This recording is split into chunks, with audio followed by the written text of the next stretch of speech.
Hi friends, welcome to Vidya's kitchen and blogs. Friends, ಇವತ್ತಿನ video sweet lovers ಗೆ ಸಿಕ್ಕಾಪಟ್ಟೆ special surprise ಅಂತಾನೆ ಹೇಳ್ಬೋದು. ಬಿಕಾಸ್ ನಾವಿವತ್ತು ಬೀಟ್ರೂಟ್ ಹಲ್ವಾ ಹೇಗ್ ಮಾಡೋದು ಅಂತ ನೋಡೋಣ. ಬೀಟ್ರೂಟ್ ಇಂದ ಸ್ವೀಟ್ ಅಂತ ನಿಮ್ಗೆ ಏನಾನ ಕ್ವೆಶನ್ ಫ್ರೇಮ್ ಆಗಿದ್ರೆ ಡೆಫಿನೆಟ್ಲಿ ಎಸ್. ಬೀಟ್ರೂಟ್ ನ ಯೂಸ್ ಮಾಡ್ಕೊಂಡು ನಾವಿವತ್ತು ಸೂಪರ್ ಡಿಲಿಷಿಯಸ್ ಹಲ್ವಾ ಹೇಗ್ ಮಾಡೋದು ಅಂತ ಹೇಳ್ಕೊಡ್ತಾ ಇದ್ದೀನಿ.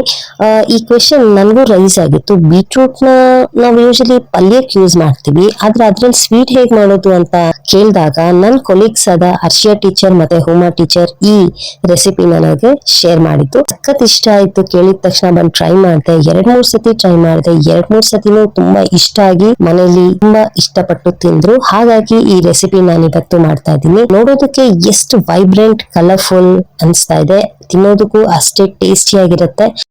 ಅಂಡ್ ಯಾಕೆ ಇನ್ನು ಲೇಟ್ ಮಾಡೋದು, ಬನ್ನಿ ವಿಡಿಯೋ ಸ್ಟಾರ್ಟ್ ಮಾಡೋಣ.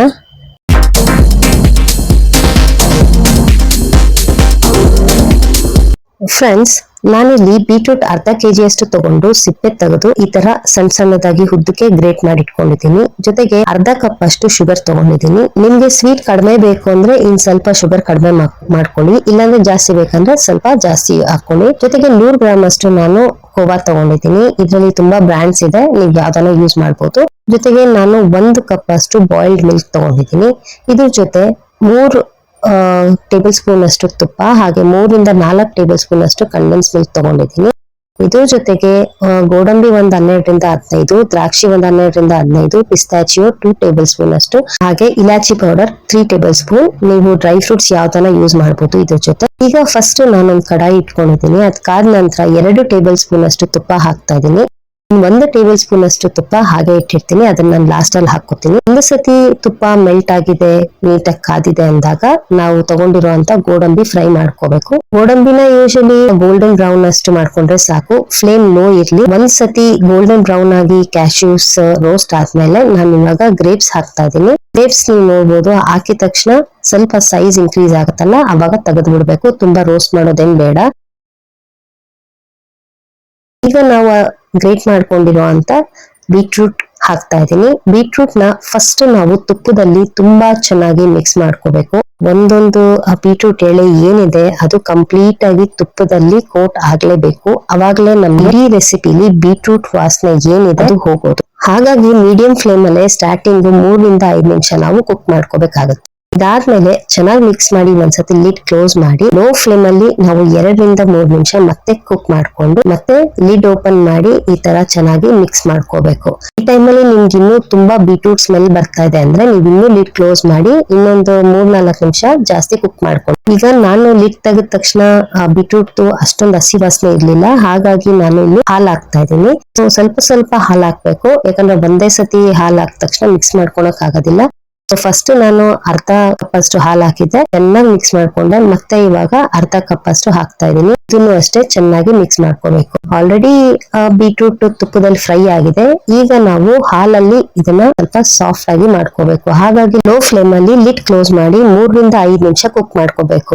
ಸ್ವಲ್ಪ ಹಾಲ್ದು ಏನ್ ಮಾಯಿಶ್ಚರ್ ಇತ್ತು ಅದು ಡ್ರೈ ಆಗಿದೆ ಅಂಡ್ ಬೀಟ್ರೂಟ್ ಕೂಡ ಸ್ವಲ್ಪ ಕಲರ್ ಚೇಂಜ್ ಆಗಿದೆ. ನೋಡಿ, ಈ ತರ ನಾನು ಸ್ಪ್ಯಾಚುಲಾ ಅಲ್ಲಿ ಸ್ಮ್ಯಾಶ್ ಮಾಡಿದಾಗ ಸಾಫ್ಟ್ ಆಗಿ ಬ್ರೇಕ್ ಆಗ್ತಾ ಇದೆ. ಹಾಗಾಗಿ ಬೀಟ್ರೂಟ್ ಆಲ್ಮೋಸ್ಟ್ ಒಂದು 80-90% ಕುಕ್ ಆಗಿದೆ. ಈ ಟೈಮ್ ಅಲ್ಲಿ ನಾವು ತಗೊಂಡಿರುವಂತ ಸಕ್ಕರೆ ಹಾಕ್ಬೇಕು. ಫಸ್ಟ್ ಅರ್ಧ ಹಾಕಿ, ಬಿಕಾಸ್ ಯೂಶಲಿ ಒಂದೇ ಸತಿ ಸಕ್ಕರೆ ಹಾಕಿದಾಗ ಅದರದ್ದು ಮಾಯಿಶ್ಚರ್ ಕಂಟೆಂಟ್ ರಿಲೀಸ್ ಆಗಿ ಒಂದೊಂದ್ಸತಿ ತುಂಬಾ ತೆಳ್ಳಗಾಗ್ಬಿಡುತ್ತೆ. ಆಮೇಲೆ ಮತ್ತೆ ಅದು ಫ್ರೈ ಆಗೋದು ಬಹಳ ಕಷ್ಟ. ಹಾಗಾಗಿ ಫಸ್ಟ್ ನಾವು ಅರ್ಧ ಸಕ್ಕರೆ ಹಾಕೊಂಡು ಚೆನ್ನಾಗಿ ಮಿಕ್ಸ್ ಮಾಡಿದ್ಮೇಲೆ ಕಂಡೆನ್ಸ್ ಮಿಲ್ಕ್ ನಾನು ಪೂರ್ತಿ ಹಾಕ್ತಾ ಇದ್ದೀನಿ. ಕಂಡೆನ್ಸ್ ಮಿಲ್ಕ್ ಶುಗರ್ 2 ಕಂಬೈನ್ ಆಗಿ ಅಲ್ವಾ ಅದ್ರಲ್ಲೇನೆ ಫ್ರೈ ಆಗೋದು. ಅವಾಗ ಸ್ವೀಟ್ನೆಸ್ ಇನ್ನೂ ಚೆನ್ನಾಗಿ ಎನ್ಹಾನ್ಸ್ ಆಗುತ್ತೆ. ಅಕಸ್ಮಾತ್ ನಿಮ್ಮಲ್ಲಿ ಕಂಡೆನ್ಸ್ ಮಿಲ್ಕ್ ಇಲ್ಲ ಅಂದ್ರೆ ನೀವು ಸ್ಟಾರ್ಟಿಂಗ್ ಶುಗರ್ ಎಷ್ಟು ತಗೊಂಡಿದ್ವಿ ಡೈರೆಕ್ಟ್ ಆಗಿ ಹಾಕ್ಬಿಡ್ಬೋದು. ಈಗ ನಾನು ಕೋಯಾ ಹಾಕ್ತಾ ಇದ್ದೀನಿ ಅಥವಾ ಕೋವಾ ಹಾಕ್ತಾ ಇದ್ದೀನಿ. ಇದನ್ನ ನಾವ್ ಈ ತರ ಕ್ರಂಬಲ್ ಮಾಡಿ ಈ ತರ ಪುಡಿಯಾಗಿ ಹಾಕ್ತಾ ಇದೀನಿ. ಇದು ಅಷ್ಟೇ ಚೆನ್ನಾಗಿ ಮಿಕ್ಸ್ ಮಾಡಿ ನಾವು ಈ ತರ ಪ್ರೆಸ್ ಮಾಡಿ ಮಿಕ್ಸ್ ಮಾಡ್ಬೇಕು. ಬಿಕಾಸ್ ಕೋವಾ ಕಂಪ್ಲೀಟ್ ಆಗಿ ಮೆಲ್ಟ್ ಆಗ್ಬೇಕು ಬೀಟ್ರೂಟ್ ಹಲ್ವಾ ಜೊತೆ. ಇಲ್ಲ ಅಂದ್ರೆ ನಮ್ಗೆ ನೀಟಾಗಿ ಬೇಕಿರುವಂತ ಥಿಕ್ನೆಸ್ ಆ ಕನ್ಸಿಸ್ಟೆನ್ಸಿ ಬರೋದಿಲ್ಲ. ಹಾಗಾಗಿ ಸ್ಟಾರ್ಟಿಂಗ್ ಇಂದನೇ ಫ್ಲೇಮ್ ನ ಮೀಡಿಯಂ ಟು ಲೋ ಇಟ್ಕೊಂಡು ಆದಷ್ಟು ಸ್ಟಿರ್ ಮಾಡ್ಕೊಂಡು ಎಲ್ಲಾ ಇಂಗ್ರೀಡಿಯೆಂಟ್ಸ್ ನಾವು ಮಿಕ್ಸ್ ಮಾಡ್ಕೋಬೇಕು. ಇದಾದ್ಮೇಲೆ ಇಲಾಚಿ ಪೌಡರ್ ಮತ್ತೆ ಪಿಸ್ತಾಚಿಯೋ ಹಾಕ್ತಾ ಇದೀನಿ. ಪಿಸ್ತಾಚಿಯೋ ನೀವು ಯಾವ್ದನ್ನ ಹಾಕ್ಬೋದು. ನಾನಿಲ್ಲಿ ಡ್ರೈ ಫ್ರೂಟ್ಸ್ ಅಂದ್ರೆ ಪಿಸ್ತಾ ಮತ್ತೆ ಆಲ್ಮಂಡ್ ಈ ತರ ಸ್ಲೈಸ್ ಮಾಡಿ ಹಾಕ್ತಾ ಇದೀನಿ ಪುಟ್ಟದಾಗಿ. ಯಾಕಂದ್ರೆ ಹಲ್ವಾ ತಿನ್ಬೇಕಾದ್ರೆ ಇದು ಮಧ್ಯ ಮಧ್ಯ ಸಿಕ್ಕಿದಾಗ ತುಂಬಾ ಚೆನ್ನಾಗ್ ಅನ್ಸುತ್ತೆ. ಈಗ ಚೆನ್ನಾಗಿ ಮಿಕ್ಸ್ ಮಾಡ್ಬೇಕು. ನೋಡ್ತಾ ಇದೀರಾ ಅನ್ಸುತ್ತೆ, ನೀವು ಆಗ್ಲೇ ನೋಡಿದ್ದಕ್ಕೂ ಈಗ ತುಂಬಾ ಕನ್ಸಿಸ್ಟೆನ್ಸಿ ಜಾಸ್ತಿ ಆಗಿದೆ. ಯಾವಾಗ್ಲೂ ಅಷ್ಟೇ ಯಾವ್ದೇ ರೆಸಿಪಿಗೆ ನಾವು ಶುಗರ್ ಆಡ್ ಮಾಡ್ತೀವಲ್ಲ ಅವಾಗ ಮಾಯಿಶ್ಚರ್ ಕಂಟೆಂಟ್ ರಿಲೀಸ್ ಆಗುತ್ತೆ. ಸೊ ಅದು ಕರ್ಗವರೆಗೂ ನಾವು ಆ ರೆಸಿಪಿನ ಚೆನ್ನಾಗಿ ಕುಕ್ ಮಾಡ್ಕೋಬೇಕು. ನೀವು ನೋಡ್ಬೋದು ಈಗ ಸ್ವಲ್ಪ ಥಿಕ್ನೆಸ್ ಚೆನ್ನಾಗ್ ಆಗ್ತಾ ಇದೆ. ಅಂಡ್ ಈ ಟೈಮ್ ಅಲ್ಲಿ ನೀವು ಶುಗರ್ ಚೆಕ್ ಮಾಡಿ. ಏನನ್ನ ನಿಮ್ಗೆ ಸ್ವೀಟ್ ಸಾಕು ಅಂದ್ರೆ ಉಳಿಸಿರೋ ಅಂತ ಶುಗರ್ ಹಾಕಕ್ ಹೋಗ್ಬೇಡಿ. ಇಲ್ಲ ನಿಮ್ಗೆ ಇನ್ನೂ ಸ್ವೀಟ್ನೆಸ್ ಬೇಕಿದೆ ಅಂತ ಅಂದ್ರೆ ನೀವು ಹಾಕೋಬಹುದು. ಬಿಕಾಸ್ ನಾನು ಇಲ್ಲಿ ಕೋವಾ ಏನ್ ತಗೊಂಡಿದ್ದೀನಿ ಅದು ಸಪ್ಪೆ ಕೋವಾ ಇರೋದ್ರಿಂದ ಸ್ವಲ್ಪ ಸ್ವೀಟ್ ಜಾಸ್ತಿ ಕೇಳುತ್ತೆ. ಹಂಗಾಗಿ ಉಳಿದಿದಂತ ಶುಗರ್ ಹಾಕ್ಬಿಟ್ಟು ಲಿಡ್ ಕ್ಲೋಸ್ ಮಾಡಿ ಅಗೇನ್ ಲೋ ಫ್ಲೇಮ್ ಅಲ್ಲಿ 5 ರಿಂದ 6 ನಿಮಿಷ ನಾವು ಕುಕ್ ಮಾಡ್ಕೋಬೇಕು.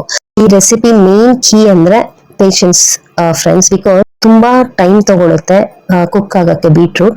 ಹಾಗೆ ಫ್ಲೇಮ್ ಕೂಡ ನಾವು ಇಟ್ಟಿರ್ಬೇಕು. ಅಕಸ್ಮಾತ್ ಜಾಸ್ತಿ ಫ್ಲೇಮ್ ಆದ್ರೆ ಏನಾಗುತ್ತೆ, ಸೀದ್ ಬಿಡುತ್ತೆ. ಅವಾಗ ನಾನು ತುಂಬಾ ಸತಿ ಹೇಳಿದೀನಿ, ಇಡೀ ರೆಸಿಪಿ ಹಾಳಾಗಿ ಹೋಗ್ಬಿಡುತ್ತೆ ನಾವು ಫ್ಲೇಮ್ ಚೆಕ್ ಮಾಡ್ಲಿಲ್ಲ ಅಂದ್ರೆ. ಈಗ ನೀವು ನೋಡ್ಬೋದು ಕನ್ಸಿಸ್ಟೆನ್ಸಿ ಸ್ವಲ್ಪ ತಿಕ್ ಆಗ್ತಾ ಇದೆ, ಕಲರ್ ಚೇಂಜ್ ಆಗಿದೆ.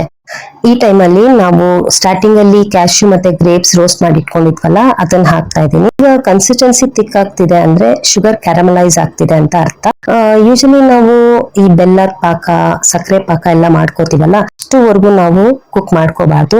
ಅಲ್ಲಿವರೆಗೂ ನಾವು ತುಂಬಾ ಕುಕ್ ಮಾಡ್ಕೊಂಡ್ಬಿಟ್ರೆ ಹಲ್ವಾ ತುಂಬಾ ಗಟ್ಟಿ ಆಗ್ಬಿಡುತ್ತೆ, ಅವಾಗ ತಿನ್ನಕ್ ಚೆನ್ನಾಗಿರಲ್ಲ. ಒನ್ಸ್ ಈ ತರ ನೋಡಿ ಮಾಯಿಶ್ಚರ್ ಎಲ್ಲ ಕಂಪ್ಲೀಟ್ ಆಗಿ ಆಲ್ಮೋಸ್ಟ್ ಡ್ರೈ ಆಗ್ತಾ ಇದೆ ಅಂದಾಗ ನಾವು ತುಪ್ಪ ಹಾಕೋಬೇಕು. ಈ ಟೈಮ್ ಅಲ್ಲಿ ತುಪ್ಪ ಹಾಕೋದ್ರಿಂದ ನಮ್ಗೆ ಹಲ್ವಾ ಇನ್ನೂ ಸಾಫ್ಟ್ ಆಗಿ ರೆಡಿ ಆಗುತ್ತೆ.